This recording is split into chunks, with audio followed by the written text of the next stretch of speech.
տեսքիս համար կներեք, անսովոր տեսք ունեմ, մեղավոր է այդ ապարատը, որով մորուքս ուղղում եմ, սխալ բանի վրա դնելն էր, չափի վրա դնելն էր։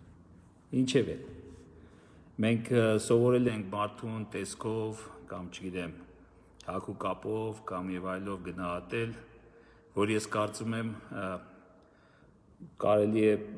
սիրահարվելուց եւ այլ դեպքերում, բայց ոչ պետության եւ այլ հարցերով իր կարծիքը արտահայտելու եւ այլ։ Հիշում եք, թե ինչպես էին ուրախացել մեր ուրեմն ժողովրդի մեջ կանանց մի մեծ ուրեմն հատված, որ տեսեք ինչ վերջապես ինչ սիմպատիշնի նախարար ունենք, տեսակ ինչ եղավ, այնպես որ միշտ չի, որ սիմպատիշնիությունը, այսպես ասած ժողովրդական լեզվով կապ ունի մարդու աշխատանքի հետ։ Ես գիտեմ ու հեսա կոմենտներ լինելու, վայ, ես ինչ եղավ, Նիկոլը թրաշվել է, Արշակն էլ թրաշվեց։ Այսօր արդեն մեկը ասեց, չլինի ուզում ես նմանվես։ Ինչև է, անցանք առաջ։ Ես խոսք էի տվել, որ այսօր կամփոփեմ, թե մինչև այսօր ինչ ենք արել կախված հայահավաքի կազմակերպման հետ։ Ասեմ ձեզ, բավականին լուրջ հանդիպումներ ենք ունեցել բոլոր ոլորտները ներկայացնող տարբեր մարդկանց խմբերի եւ անձնավորությունների հետ եւ բավականին լուրջ խորհրդակցություններ ենք ունեցել, ժողովներ ենք ունեցել, որտեղ քննարկվել է ոչ միայն թե ինչպես ձերբազատվել այսօրվա իշխանություններից ապիկար, այլ որ ամենակարևորն է նաև թե ինչ պետք է անել այդ բաղձալի երազանքին հասնելուց հետո, որովհետև երկիրը այնպիսի վիճակում է գտնվում, որ չմտածել ապագայի մասին եւ հերթական անգամ ասել, որ մենակ թե էս չէ, ով ուզում է լինի, տեղը պոլիփեդել լինի, կլինի, մենք տեսնում ենք, որ դա շատ սխալ մոտեցում է եւ որ այդ դեպքում մենք այսպես ասած ոնց որ կազինոյում դնենք, հա, ֆիշկան դնում ենք ինչ-որ մի անհայտ թվի վրա, հույսով, որ այդ թիվը կշահենք եւ ինչպես եւ կազինոյում է հաճախ լինում, իրականությունում մեծամասնությունը պարտվում է։ Ես ուզում եմ խոսել այսօր մի քանի ուրեմն բանի մասին։ Առաջինը դա մեր ուսանողությունն է, մեր երիտասարդությունը, որ կարծես թե թվացial пассивություն կա։ Ես երեկոյան, երբ որ խոսեցի, մի երկու բառով ասացի ինչ է տեղի ունենում։ Այսօրվա իշխանությունների քաղաքականությունը եղել է եկած օրվանից դեռ միջև գարնել, միջև իրանց իշխանություն դառնալը, նրանք ուրեմն գործում էին բաժանիր որ տիրես սկզբունքով։ Եվ դա միջև այսօր դա շարունակվում է եւ դրա համար օգտագործեցին բոլոր իրենց ձեռքի տակ ունեցած ուրեմն պետական ռեսուրսներից սկսած, վերջացած իրենց բոլոր ուրեմն համաշխարհային ինչ որ ճգնաժամի հետ կապված օրինակ կորոնավիրուսը դա մի իրենց համար նվեր էր դրված այսպես ասած վերևից, որը նրանք օգտագործեցին հերթական անգամ պառակտման ուրեմն որևէ միջոցառում իրականացնելու։ Եթե հիշում եք, Արցախի հանրապետությունը շատ երկար ժամանակ ֆիզիկապես կտրվեց Հայաստանի հանրապետությունից, սահմանների վրա դրվեցին այդ ուրեմն ոչինչ իրենից չներկայացնող միջոցառումները, որ Հայաստանի քաղաքացիները չեն կարող գնալ Արցախ, Արցախի քաղաքացիները չեն կարող գալ Հայաստան եւ այդ արդյունքում շատ ուրեմն անդառնալի բաներ տեղի ունեցան, օրինակ ազատագրված տարածքում բնակվող մեր հայրենակիցները, ովքեր սերտ կապված են Հայաստանի Հանրապետության հետ, որովհետեւ պարզ է նրանց մեծամասնությունը բարեկամների, ծնողների եւ այլն եւ շատերի երեխաների ապրում են Հայաստանի Հանրապետությունում, ստիպված էին իրենց տները լքել, ասենք Արցախի Հանրապետությունից, օգտվելով միակողմանի իրենց ուրեմն ճանապարհորդելու իրավունքից, գալ Հայաստան, երկար ժամանակ իրենց տները, հողերը եւ այլն անտեր թողելով, եւ չեմ խոսում, որ մեր այդ 6-7 ամիսների ընթացքում, որ Արցախի Հանրապետությունը կտրվեց այսպես ասած Հայաստանի Հանրապետությունից, դա ոնց որ նախապատրաստում էր նրա ինչին որ տանում էին այս իշխանությունները Արցախի Հանրապետությունը հանձնելու, որ մարդկանց մեջ սովորական դարձնեն, որ դա մերը չի։ Այնտեղ գնալու համար պետք է անցնես որոշակի ուրեմն թույլտվություններ եւ այլն, ինչը շատ մոտ ապագայում սպասվում է, եթե մենք սխալ գործենք։ Արդեն իսկ տեսնում ենք, որ Ադրբեջանը հայտարարություններ է անում, սկսել է իհարկե պաշտոնյաներից, վաղը մյուս օր զինվորականների եւ այլի վրա, բոլորի վրա ինչ որ մի արգելքներ դրվելու են կամ ինչ որ մի պայմաններ դրվելու են, ցավոք սրտի, եթե ոչինչ չարվի դրա դեմ։ Իսկ այսօրվա իշխանությունները ոչ միայն ոչինչ չեն անում այդ ոլորտում, նրանք ընդհանրապես ոչինչ չեն անում եւ կառավարությունն այդպեսին որպես գոյություն չունի։ Այն որ այնտեղ հավաքվում են ինչ-որ բաներ են քննարկում, որ սիգարետի արգելքը մի քիչ ավելի հետաձգեն, քանի սիգարետի հասարակական վայրում ծխելու արգելքը մի քիչ ավելի հետաձգեն, որովհետեւ այդ դեպքում ուրեմն բյուջե փող քիչ կմտնի։ Եթե տեսնում եք, ամեն ինչ է իշխանությունների կախված է փողի հետ։ Փող, նրանք ամեն ինչը խոսում են, ամեն ինչը կապում են փողերի հետ եւ ինչպես ես արդեն մի անգամ ասել եմ, ձեզ խափելով եկան իշխանության, որ ուրիշի փողերը վերցնելու են տան ձեզ, այդպես էլ նրանք ձեզ ոչինչ չտվեցին, այդպես էլ ոչ մի ուրեմն խոստացած այդ Ռոբին Հուդական իրենց արկածներից ոչինչ մենք չտեսանք։ Եվ ես ճիշտ ասած չէ պատրաստվում, որ երբեք չեմ մտածել, որ պետք է այդպես դրա վրա հույս դնել, որ այս երկիրը կարելի է զարգացնել թեկուզ եւ գողացած փողերը հետ բերելով։ Որովհետև եթե չես ստեղծում, եթե հույսը դնում ես ուրիշի գողացածի կամ տարածի եւ այլի վրա, որ միայն դրա հաշվին կարելի է երկիրը զարգացնել, հասնում ենք նրան, ինչի որ այսօր հասել ենք, հա։ Լավ, այդքանը դրա մասին։ Երիտասարդության մասին ուզում եմ ասել, ուսանողությունը, այդ պառակտումը նաև մտցվեց դպրոցներ, այդ պառակտումը մտցվեց ուրեմն մեր համալսարաններ, ինստիտուտներ եւ նույնիսկ մանկապարտեզներ։ Բոլոր այնտեղ, որտեղ մեր հասարակությունը դեռ մանկուց դաստիարակվում է այդ միասին ապրելու, միասին նույն հոգսերով, ուրեմն նույն ռեժիմով եւ նույն միջավայրում ապրելով, այդ բոլոր եւ միասին, հա, ասենք օրինակը դպրոցի վրա բերեմ։ Եթե այսօր իմ երեխան գնում է դպրոց, ընդամենը 10 հոգով են նրանք գնում դասի, նրանք արդեն այդ դասարանը, որ շատ ավելի կուր դասարան էր, ասենք 25-30 հոգով էին, հիմա կիսվել են եւ արդեն ոնց որ իրարից երեխեքը գնալով երկար ժամանակ այսպես լինելով իրարից հեռանալու են։ Դա էլ երևի դժվար մատուցելի է, բայց ես համոզված եմ, որ դա մշակված մեթոդներից մեկն է։ Նույնը ուսանողության մասին։ Մենք նկատում ենք, որ ուսանողությունը այսօր չունի այդ կուր զանգվածը, որ ժամանակին կար, հա, այդ միասնությունը, այդ բոլորը բոլորից տեղյակ, բոլորը բոլորին ընկեր, որովհետև այդ հեռահար դասեր, շատ ուրեմն տարբեր միջոցառումներ, որ տեղի չեն ունենում, հավաքներ, իրենց ուսանողական խորհուրդները, որ ժամանակին այդքան ակտիվ էին, մենք այսօր պրակտիկորեն նրանց մասին նույնիսկ չենք լսում, չենք իմանում։ Ցանկացած ստեղծված ուրեմն ճգնաժամային իրավիճակում ուսանողները շատ ակտիվ էին լինում,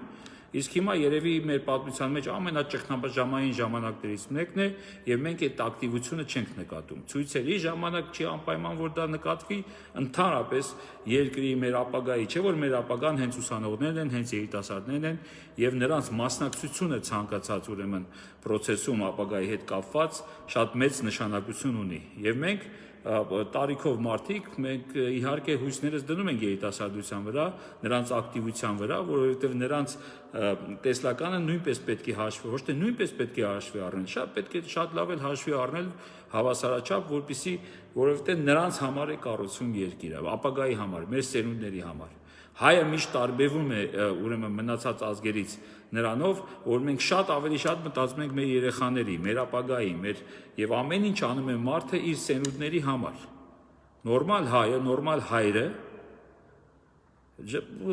գիտեք ինչ, հայր, հենց այնպես չի, որ այդ բառերը ոնց որ նույն տառերով են սկսում։ Նորմալ հայրը միշտ անպայման ավելի շատ մտածում է իր սերունդներին նորմալ եւ ավելի երջանիկ, ավելի լավ ապագա ապահովելու համար։ Մենք իհարկե այսօր մի փոքր գլխիկոր ենք մեր սերունդների առաջ, ինչ որտեղ նաեւ մեղավոր ենք մեզ զգում, որովհետեւ անհայրենիքը, որ մենք ստացանք մեր հայրերից, ավելի լավ հայրենիք նրանց չենք տալիս, ավելի մեծ հայրենիք նրանց չենք տալիս, ավելի բարգավաճ հայրենիք նրանց չենք տալիս։ Այն ինչ որ մենք այսօր ունենք սարսափելի է։ Եվ դրա համար մի տեսակ անկա դու ես մեղավոր, թե դու չես մեղավոր, թե ինչ որ մեկին, եթե դու թույլ ես տվել ինչ որ մեկը բերի հասցնի այս իրավիճակին, նույնիսկ եթե մեջտեղից ճղվել ես, որ դա տեղի չունենա, միևնույնն է դու քեզ մեղավոր ես զգում, ասում ես, որ ուրեմն ինչ որ բան բավականաչափ չեմ արել, որպեսզի իմ երեխային, իմ սերունդներին թողեմ ավելի լավ Հայաստան։ Ասում են, որ բավականաչափ ուրեմն այդ կրիտիկական զանգվածը չի հավաքվում, որպեսզի կարողանանք ձերբազատվել այս ապիկար իշխանություններից։ Ուրեմն ամոթ մեզ, եթե մենք գլխաքանակով ենք ուրեմն ամեն ինչը հաշվում, ինչպես որ այս իշխանությունները, նրանք իմացեք, որ ձեզ միշտ էլ դրել են գլխաքանակի տեղ, որտեղ անդադ ասել են, այսքան մարդ է հավաքվել, այսքան մարդ չի հավաքվում, այսքան, ուրեմն եթե ես ասում եմ եւ համոզված եմ ասում, եթե մեր պատմության մեջ որոշումը թողեին միշտ կայացներ ժողովուրդը, ժողովուրդ կոչվածը, ապա մենք վաղուց պետականություն եւ հայրենիք չէինք ունենա։ Մեծամասնությունը միշտ ճիշտ լինելը դա սխալ, դա պատրանք է, այդպիսի բան չկա։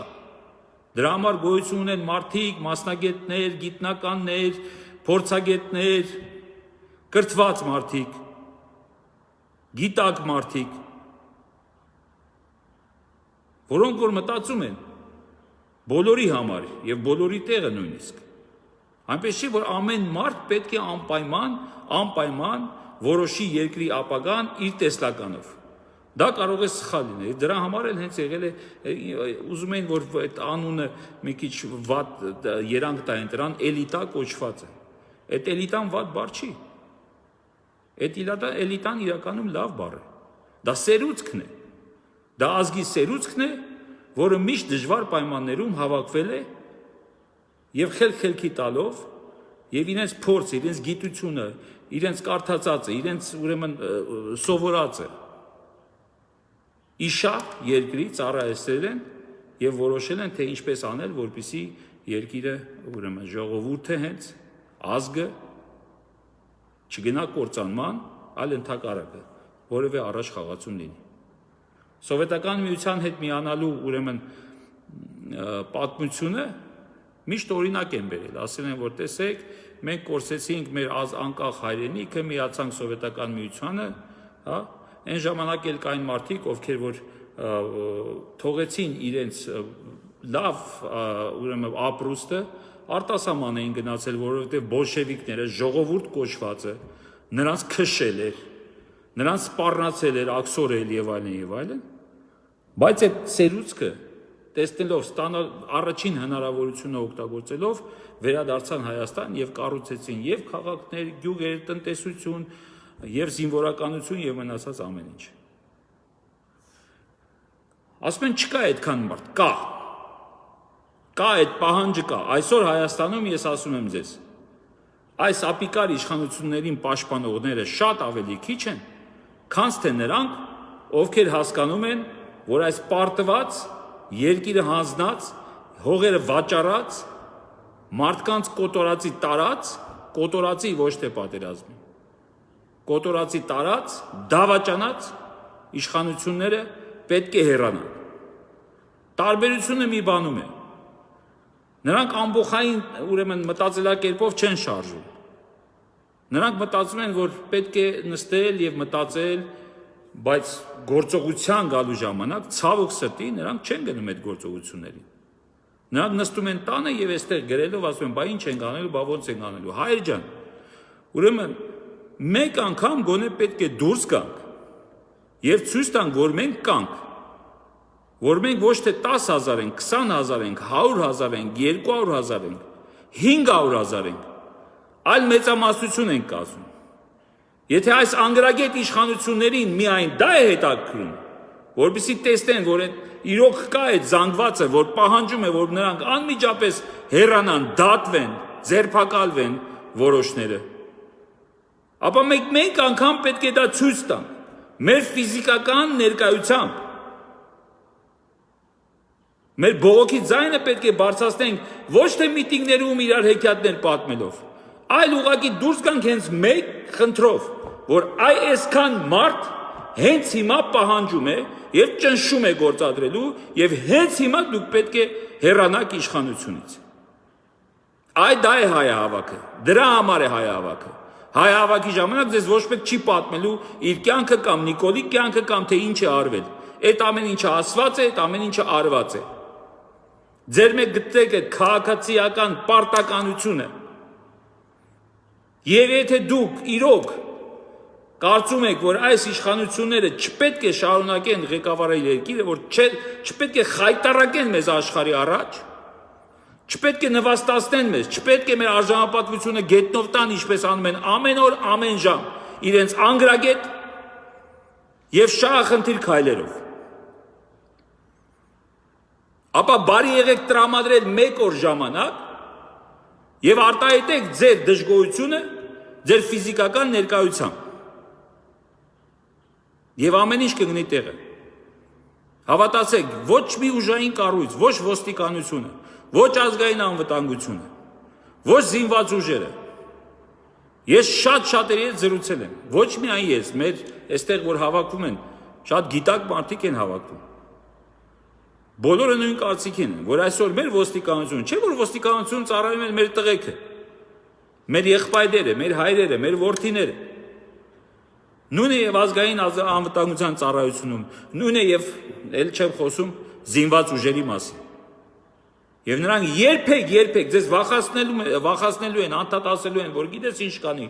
Նիկոլը կկրակի, Նիկոլը սենց կանի, Նիկոլը նենց կանի, չի լինելու դա։ Չի լինելու դա։ Նիկոլը մի անգամ դա արեց մարտի 1-ին։ Բայց այս անգամ չի ստացվելու։ Ամբողջավարությունով չեն տանելու հայը հային դեմ հանելու ու սպանելու։ Ամբողջավարություն չի լինելու այսօր։ Մեր հայտարարած նախաձեռնած հայ հավաքի ժամանակ չի լինելու ամբողջավարություն, չի լինելու որ ինչ-որ մեկը քշի իրենց ուրեմն կոպիտ նկարագրությունով ասել ոչխարի տեղ դրած, ասի էս արեք, այն արեք եւ խուլիգանություն եւ խուժանություն արեք։ Եվ ոստիկանություն եւ մնացած ուրեմն ուժային կառույցները այդ ժամանակ կկանգնեն ժողովրդի կողքին։ Նրանք պարզ ու շիտակ ասում են 350 հոգով գալիս եք 4000 ոստիկան կանգնած, ինչ բարոյական իրավունքով ոստիկանները պետք է անցնեն այդ 350 հոգու կողմը։ Թեկուզ 5000-ը 5000-ի դեմ։ Դե եկեք ուրեմն ցույց տանք, եթե կա իրոք է ուրեմն այդ զանգվածը, դժգոհ զանգվածը, այն խելացի զանգվածը, որ հասկանում է, թե ինչ կատարվեց, ինչ արեցին մեր գլխին։ Եկեք ուրեմն մի օր ամեն ինչ դնենք մի կողմ, մեր տարաձայնությունները, մեր տեսլականների տարբերությունը, մեր ուրեմն ապագայի նույնիսկ մասին մեր պատկերացումները։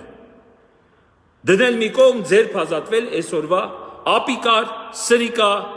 լկտիացած արդեն։ Այնքան են լկտիացել, տեսեք ինչպես են նրանք վերաբերում լրատվամիջոցներին, երբ որ իրենք ժամանակին իրանց մեծ մասը հենց եղել են լրատվամիջոցներ։ Կանգնենք եւ այդ պահանջը կկատարվի։ Ոչ մեկ չի դիմանա նման ճնշմանը, ոչ մեկ։ Եթե դա մենք իրականացնենք։ Ինչ է լինելու դրանից հետո։ Եթե բոլորը ասում են, վայ Նիկոլին հանեցին ոչ մի բան, այսօր ավելի շատ մենք աշխատանք ենք տանում ոչ թե Նիկոլին եւ իր ուրեմն խունտային հերացնելու հետ կապված, այլ ավելի շատ աշխատանք տարվում է այստեղ մեր շտաբում եւ տարբեր ուրեմն խմբակցություններ եւ տարբեր կուսակցություններ նստած մտածում են, բա հետո ինչպես անել, որ հնարավորինս արագ կարգի բերել երկիրը եւ դուրս գալ այս ճգնաժամից։ Առաջին խնդիրը որ պետք է լուծի, պարզ է որ պետք է լինի ժամանակավոր կառավարություն։ Ժամանակավոր կառավարության հարցն էլ է քննարկում իհարկե։ Այնտեղ պետք է լինեն անբասիր մարդիկ։ Բայց մեր կարծիքով դա չի կարելի թողնել երբեք երկիրը, թեկուզ ժամանակավոր կառավարության ժամանակ գոնե, չի կարելի թողնել մեկ մարդու քմահաճույքին։ Եվ դրա համար ես ձեզ այսօր երեկոյան կամ վաղը կներկայացնեմ այն համակարգը, որ մենք ենք առաջարկում ժամանակավոր կառավարման համար։ Որտեղ կլինի խորհուրդ, այդ խորհրդում կլինեն ներկայացված անբասիր մասնագետները, մեր լավագույն մասնագետները ուժային կառույցներից, տնտեսական ոլորտից, մշակութային ոլորտից, եկեղեցուց, սփյուռքից, բոլոր կարևորագույն կառույցներից այնտեղ կլինեն մարդիկ, խորհուրդը չի ունենալու ղեկավար։ Հին ժամանակներում դրան ծերակույտ էին ասում։ Եվ ընտրված իշխանությունը, կառավարությունը, վարչապետ կդնեք անունը, նախագահ կդնեք անունը, թագավոր կդնեք անունը, ինչ ուզում եք դրեք։ Նրանք իրավունք չեն ունենա մի անձնյա գնալ եւ ազգի բախտը եւ ազգի ապագան, մեր պետականության, մեր ինքնաշխանության, մեր անկախության եւ մնացած բոլոր կարևորագույն հարցերը մի ստորագրությունով կամ մի համաձայնությունով բանավոր որոշելու։ Կառավարությունը կլինի կատարածու եւ այդ մեծ խորհուրդը, որ կստեղծվի, միայն այդ խորհրդի բացարձակ մեծամասնության համաձայնությամբ, որտեղ չկա ղեկավար, որտեղ չկա քարտուղար, տեսեք ինչ է, իբրև թե ուզեցան ստեղծեն Սերժ Սարգսյանի ժամանակ, հիմա ավելի այլանդակվեց, մանավանդ նրա նախագահի ուրեմն կերպարը գիտեք ով է, հանրային խորհուրդ ստեղծեցին։ Ինչին էր պետք դա, ինչ որ կոմպյուտերների վրա աշխատող տետրիս խաղացողներ։ Ճիշտ է, այնտեղ կային շատ ուրեմն նշանակալից ու շատ կարևոր մարդիկ։ Բայց արդյոք նրանց տրված էր ինչ-որ իշխանություն, արդյոք նրանք ունեին հնարավորություն որևէ բան փոփոխելու, որևէ ազգադավ օրենք կամ որևէ ազգադավ ծրագիր կանխելու։ Ոչ, չունեին, ոչ մի իրավունք չունեին։ Ուղղակի տրված էր գրասենյակ, աթոռներ, մարդիկ գնում էին այնտեղ, շատերը գնում էին ազնիվ մղումներով որևէ բան անելու, բայց տեսնում էին, որ իրենց ասած չասածը, արած չարածը բանի տեղ դնող չկա։ Ժամանակավոր կառավարությունը առանց այդ մեծ խորհրդի, որը նորից եմ անում, չունի նախագահ, այլ միայն բացարձակ մեծամասնության որոշումներով, առանց նրանց թույլատրության ժամանակավոր կառավարման ընթացքում չի կարողանա որևէ որոշում, որևէ օրենք, որևէ ուրեմն ազգային նշանակության բան փոխելու։ Իհարկե բանակցության չեն կարող գնալ ամբողջ խորհրդով մեկ, եւ իհարկե մեզ պետք է կառավարություն եւ պետք է բանախոս եւ պետք է ներկայացուցիչ, նորից եմ ասում, անունը ինչ ուզում եք դրեք, վարչապետ, նախագահ, թագավոր, արքա, որը որ կգնա այդ խորհրդի, այդ գիտակ խորհրդի համաձայնությունը ստացած բանակցելու, խոսելու, ներկայացնելու մեր երկիրը։ Ավելի մանրամասը գծագրով ես ձեզ ինչպես խոստացա ցույց կտամ, դա մեր տեսլականն է, ինչ որ փոքր խմբի, որը իհարկե մենք ներկայացնելու ենք քննարկման, անպայման չէ որ դա որպես դոգմա ընդունվի։ Եվ կնայենք թե ինչպես է դրան վերաբերում մեր ազգը։ Եվ ոչ միայն ազգը, նաև ժողովուրդը հետագայում։ Ինչ պետք է անի այդ կառավարությունը, ժամանակավոր կառավարությունը։ Մենք ունենք շատ հրատապ խնդիրներ, շատ, եւ ամենահրատապ խնդիրներից մեկը դա մեր արտաքին եւ ներքին անվտանգությունն է։ Ոչ մեկը ոչ մյուսը այսօր գոյություն չունի։ Համաձայնվեք, որ մենք անկախ երկիր որպես մեր արտաքին եւ ներքին անվտանգությունը չենք պաշտպանում այսօր։ Հույսներս դրել են, որ այստեղ խաղապահ ուժերը կանեն, այնտեղ մյուսը կանի, այնտեղ համաշխարհային ինչը թույլ չի տա, բայց մենք ինքներս մեր անկախությունը, մեր ինքնիշխանությունը, մեր ապագան նույնիսկ տնօրինելու արտաքին եւ ներքին ուրեմն անվտանգությունը, որի համար անհրաժեշտ է որ պահպանվի, մենք չունենք։ Եվ առաջնային խնդիրը պետք է լինի հենց արտաքին ու ներքին անվտանգության ապահովումը։ Եվ դրա համար ես գտնում եմ, որ այդ խորհրդում գոնե այս շրջանում պետք է բավականին հզոր ներկայացված լինեն մեր ուժային կառույցների չարատավորված, ամբից ամբասիր բարձրագույն սպայական կազմը, մասնագետները, փորձված գեներալներ, գնդապետներ, որոնք ոչ թե այդ պագոնները, որ ստացել են ինչ-որ մի ծանոթով կամ ինչ-որ մի չգիտեմ, հայտնի լինելու պատճառով, այլ իրենց ծառայության արդյունքում, իրական ծառայության արդյունքում, եւ առատավորված չեն։ Եվ իհարկե ամենակարևոր եւ այս արտաքին եւ ներքին անվտանգությունից անբաժան մաս է կազմում նաեւ կարգապահությունը, ազգային կարգապահություն։ Շատերը օգտագործում են ազգային դիկտատուրա բառը ինքը տեղով սխալ է։ Բռնություն է դրա մեջ, դիկտատուրա բառի մեջ կա բռնություն, բռնապետություն է թարգմանվում, դիկտատուրա։ Մենք խոսում ենք կարգապահության մասին, կա ինչ-որ մեկը, որ դեմ է կարգապահությանը, շատերը կան, որ դեմ են դիկտատուրային, այո, բայց կա մեկը, որ դեմ է կարգապահությանը, կա մեկը, որ համաձայն չի, որ մեր երկրից խլվել է, ոչնչացվել է, այս իրենց լիբերալ համարող, բայց իրականում ամենաբռնապետ, ամենաֆաշիստ, գլոբալիստական գաղափարները կրող, այսպես ասած երիտասարդներն ու ոչ միայն երիտասարդները։ Կարգապահություն է պետք լինի երկրում։ Եթե չլինի կարգապահություն, օրենքի գերակայություն եւ խիստ օրենքների գերակայություն, այո, պետք է ինչպես առաջ մեր երկրում արգելված լինի, դուք պատկերացնում եք ինչ որ մեկը հանրորեն նման հայհոյանքներ եւ նման վարքագիծ դրսեւորեր։ Ինչպես կվերաբերենք մենք նրան։ Եթե մենք տեսնենք, որ նա փողոցում է այլանդակ ժողովրդական լեզվով ասած խլեշ անում, հա։ Տեսեք ինչ աստիճանի հասցրեցին, որ արդեն նույնիսկ համացանցում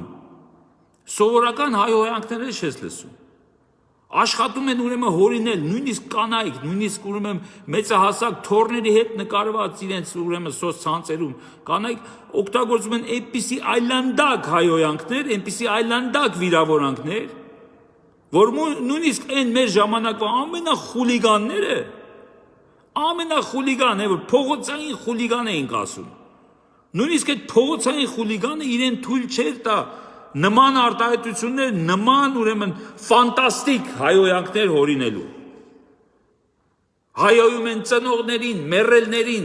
երեխաներին, տեսեք ինչ են ասում երեխաները, կարդացեք ինչ են ասում մարդիկ մնացածի ընտանիքների հասցեներին։ Այդ պետքա ուրեմն դա պետքա վերացվի ու կվերացվի։ 20-30 հոգի այնց կպատժվեն, որ էլ կյանքում մնացած է։ Փորձ չեն անի։ Չեն համարձակվի։ Իրենց լեզուն, իրենց բերանում շարժ է։ Եթե այդ լեզվով, այդ բերանից դուրս է գալու նման գարշահոտ հայհոյանքներ։ Մենք պետք է իմանանք, որ մեր փողոցները ապահով են, որ մեր աղջիկները, մեր կանայք առաջվա նման կարող են հանգիստ դուրս գալ առանց վախենալու նման խուլիգանական արարքներից, որ վաղը ինչ որտեղ կանգնած նրանք կարող են փողոցում լսել, որ ինչ որ մեկը ամենավերջին հայհոյանքներն է տալի, ամենավերջին անեստներն է տալիս։ Հավաքարարը փողոցում բերանը ատամների մեջ այդ ուտելիքը 50,000 հոգու ասում է, թե նրանք ինչ պիտի անեն։ Եվ դա ընդունվում է, դա սովորական է, բա ոնց, խոսքի իրավունք ունի։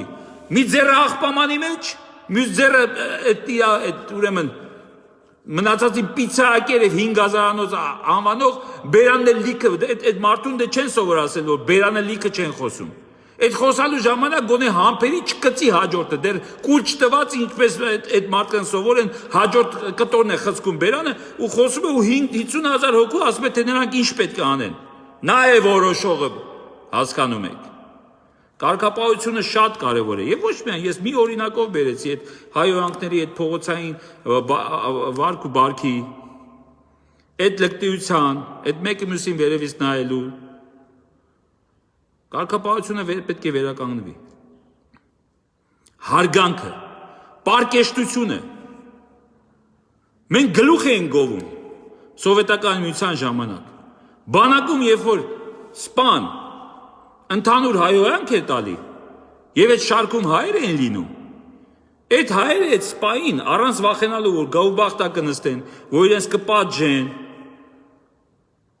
նրան մոտենում էին ասում են, որ իրենց մեր երկրում ընդունված չի մասսայական հայհոյանք տալ, որ դա մենք չենք ընդունի։ Պետք եղած դեպքում ծեծում էին, գնում էին, նստում էին դիզբատ նման սպաներին։ Անկախ նրանից, թե դա ինչ աստիճանի սպա էր, գնդապետ էր, կապիտան էր, թե պրապորշիկ։ Որովհետև իրականում ընդունված չէր մեր երկրում։ Մեր երկրում նման հայհոյանքի համար մարդ էին սպանում։ Դե տղաներ են հայհոյում էին, կռվում էին եւ այլն։ Բայց նույնիսկ այդ կռվերի հայհոյանքի ժամանակ կար ինչ-որ մի սահման, որից չէին անցնում։ Եվ որովհետև այդ սահմանը անցնելուց հետո անպայման արյուն էր թափվում։ Իսկ այսօր նայեք ինչա կատարվում։ Եվ դրանով են ձեզ խեղճացրել։ Եվ դուք վախենալով, որ կարող է ձեզ ինչ-որ մի ֆեյքերի բանակ հայհոյել այդ այլանդակ հայհոյանքներով, դուք վախենում եք ձեր կարծիքը ազատ արտահայտելու, հասկանում եք։ Այսինքն խուժանն եկավ, եւ իր խուժանությամբ, իր անգրագիտությամբ, իր անպարկեշտությամբ ձեզ վախեցրեց, հայոյանքներ գրելով կամ քո մասին ինչ-որ մի հերյուրանքներ գրելով դուք դրանից վախեցաք եւ վախենում եք արտահայտեք ձեր ազատ կամքը, ձեր ազատ խոսքը, բա ինչ եղաք դուք։ Բա ուր են կրթված զանգվածը, որ անպայման չի որ հայոյանքին հայոյանքով պատասխանի։ Բայց պետք է գոնե չվախենան։ Պետք է դրանից գոնե չընկճվեն եւ սուս չմնան, չնստեն իրենց տները, փակվեն, այդ կոմֆորտ զոնայի մեջ մտնեն, ասեն դե ախպեր ինչ գործ ունեմ։ Հենա Արշակը ասես տես հլե էս ինչ բան, մամայիս արև բլոգում տես ինչեր են գրում իր հասցեին։ Հորս արև բլոգում։ Դե լավ եղեք էլի, բայց գուշ ելեք։ Ամոթ է, ամոթ։ Այսքան հեշտ հանձնում եք մեր դիրքերը։ Եվ այդ կարգապահությունը հաջորդ ժամանակավոր կառավարությունը, որ գա շատ շուտով, անպայման պետք է ի կատարածի հենց օրենքի խստությամբ։ Բոլորը օրենքի ձևի համար չլինի բոլորը օրենքի դեմ հավասար են։ Եվ դրա համար մենք ոչ թե միայն սա ասում ենք, այլ աշխատում են այդ ծրագրի վրա, ինչպես անել, ոչ միայն ասել բոլորը օրենքի դեմ հավասար են, այլ ինչպես անել, որպեսզի անկախ ամեն ինչից բոլորը դառնան հավասար։ Այսինքն ներկայացնել, թե ինչ միջոցով է դա պետք անել։ Եվ դրա վրա պետք է աշխատեն գիտակ մարդիկ, բանիմաց մարդիկ, խելացի մարդիկ, կրթված մարդիկ, ոչ թե կրտված մարդիկ, որտեղ մենակ կրտվածը կարող է իր ուրեմն կյանքում իր կարիքները չբավարարելու պատճառով այդ ամեն ինչը կեղտոտ եւ այլանդակ ձևով ներկայացնի դնի հանրությանը իտես։ Դա պետք է մենք անենք։ Եվ դա պետք է մենք ուրեմն դարձնենք մեր համար ծրագրի ամենակարևորագույն հատվածներից մեկը։ Հայեր ջան, հնարավոր է դա անել, հնարավոր է դա անել, եւ դրա համար պետք է դրսևորել մի փոքր կամքի ուժ։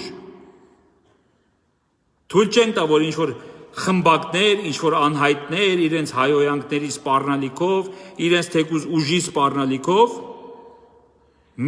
մեզ մեր ազատ կամքը արտահայտելուց հետ կանգնեցնեն։ Հունվարի 28-ին մենք պատրաստվում ենք հեռացնել այս իշխանություններին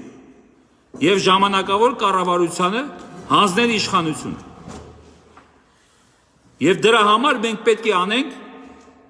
ամեն մեկս մեր կողմից պետք է անենք աշխատանք։ Ամեն մեկս մեր ներկայությամբ, մեր ֆիզիկական ներկայությամբ աջակցենք դրան։ Եվ ես հիմա կոչ եմ անում նաև մեր ուսանողներին։ Ես գիտեմ, որ ձեզ պարակտել են, որ ձեր քննությունների ժամանակն է, ես գիտեմ, որ ամեն մեկը ունեք հոգնել եք, մարդիկ հավատքն են կորցնել, որտեղ շատ բաներ խոստացել նաև չի արվել։ Բայց ինչ անենք, եթե հավատքը կորցրել են, եթե մեզ միջև այդ խաբել են, ուրեմն մենք պարտավոր ենք հանձնվել եւ կործանվել ամենևին։ Հունվարի 28-ին ժամը 15:00 նախապես մենք մտածել ենք, որ դա կանենք Հանրապետության հրապարակում։ Եթե որևէ բան փոփոխվի, մենք անպայման այդ մասին կտերեկացնենք ձեզ։ Շարունակեք, եկեք այստեղ մեծ ընդարձակ, շատ հարմարավետ, աշխատելու համար հարմար, ես ձեզ ցույց կտամ։ Մի քանի խմբեր, մի քանի ուրեմն շատ հարմարավետ տարածք ենք վարձել, որպեսզի ոչ թե միայն մենք, այլ հենց մարդիկ, ովքեր հետաքրքրված են, գան այստեղ աշխատանք տանեն, միասին մտածենք, խորհենք, ժողովներ անենք, եւ երեք մինչեւ գիշերվա ժամը 2-ը այստեղ այդպիսի հենց աշխատանքային վիճակ էր։ Եվ շատ հաճելի էր տեսնել մարդկանց, ծանոթանալ մարդկանց հետ, ովքեր որ իրենց միտքը, իրենց կրթությունը, իրենց գիտելիքը, իրենց փորձը գալիս են, որպեսզի ներդնեն այս ճգնաժամից մեր երկիրը հանելու համար ուղղված աշխատանքներին։ Շնորհակալություն։